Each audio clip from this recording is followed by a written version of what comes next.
Hello, YouTube. This is one of my almost last documentaries about the technology that it takes.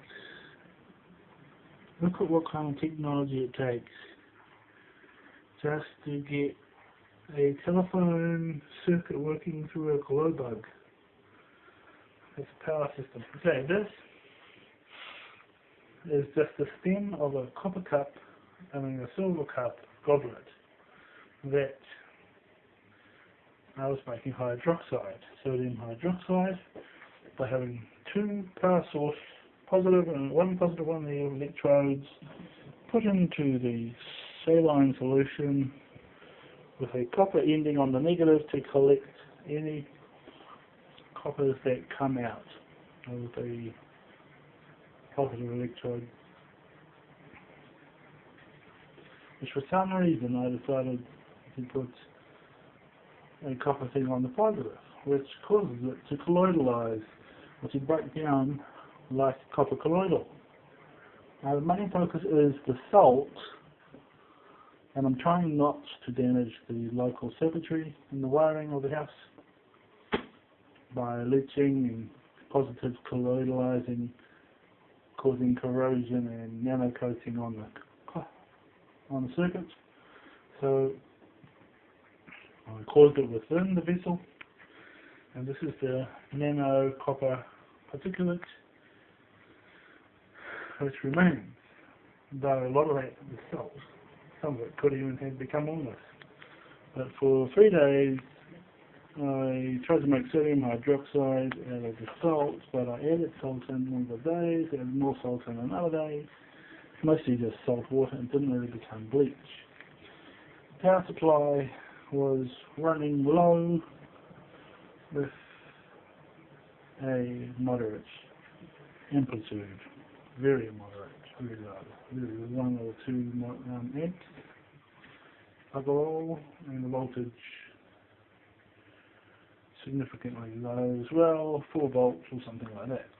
So it was too slow, and the rapid amp of the current was pathetic, and you're supposed to do it until it dries out, and you get this super dry, salty kind of thing, and it's sodium hydroxide. And they bleach it, and they keep it clean, they do a lot of cleaning of it, filtering it and stuff.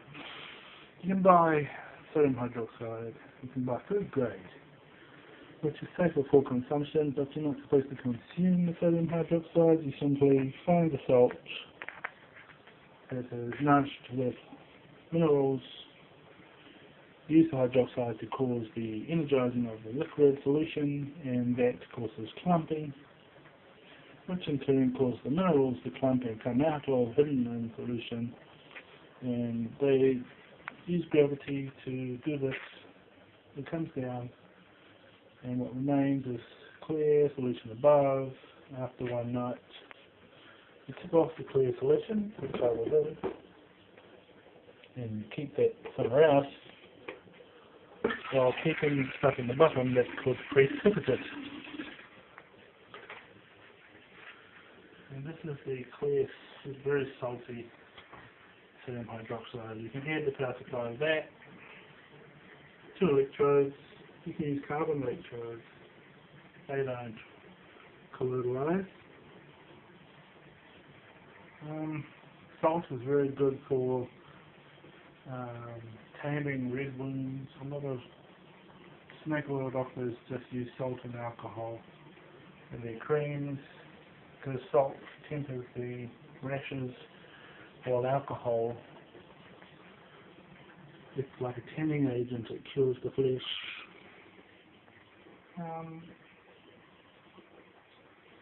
So something I was going to discuss was, if you had, say, some salt and you add some washing powder, because it has a pH raising agent in it, but also this one has some chalk and some cleansing agent. So you add that in and give that a really good stir and test the pH. If it's high as 10.5, almost it's hidden in the salt. If it's not refined, will show itself. I haven't got steering device, so I use the steering device. And how do you know that I already tested in my previous video that the pH is way too high. No, not pH. pH is good enough, nearing good enough, but not quite right. It has to be 10.5 to 10.78, and go above or you get dangerous chemicals. And it's got water, so there's almost in there, but there's also heavy metals. So the secret to getting the heavy metals out is put a lot of water in there. This is my electrode that I had in here. It was the negative collector. Do you notice that it seems to have gotten a bit of gold in it, tinge on it, and it's carbonated a little bit too, so you have to wash it. Give it a bit of a cleaning, and that's how you get it on your fingers. So this chicky bugger on the news, I said, you find somebody with dirty things on their fingers, there must be some kind of a druggie. I'm not a bloody druggie. You know, like, just because everybody else is doesn't mean I am. I'm not into that shit. I'm not stupid enough to be into that. I'm into a whole other class of stupid. And that's not drugs.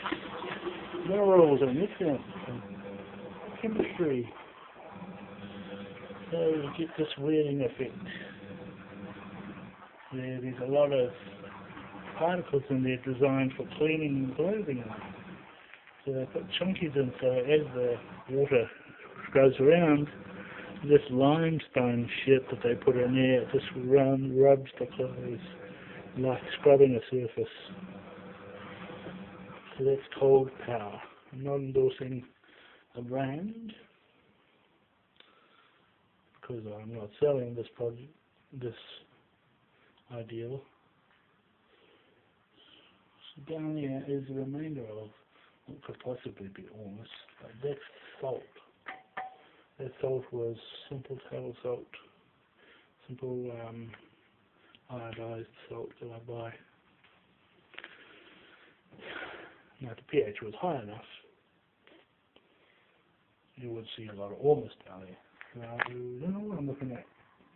But let this settle and take out the clear stuff and add more water and wash all that washing stuff. Could take 5 days to 7 days.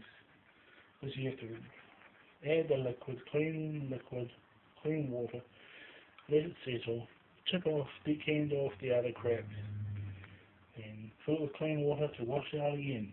Let it settle, chip off the clear, decanting. It's called the washing process. Bird has been told there's no more ppm above 40, because tap water is about 40 ppm. So you test it with a ppm meter, which I have, TDS meter, which has ppm on it.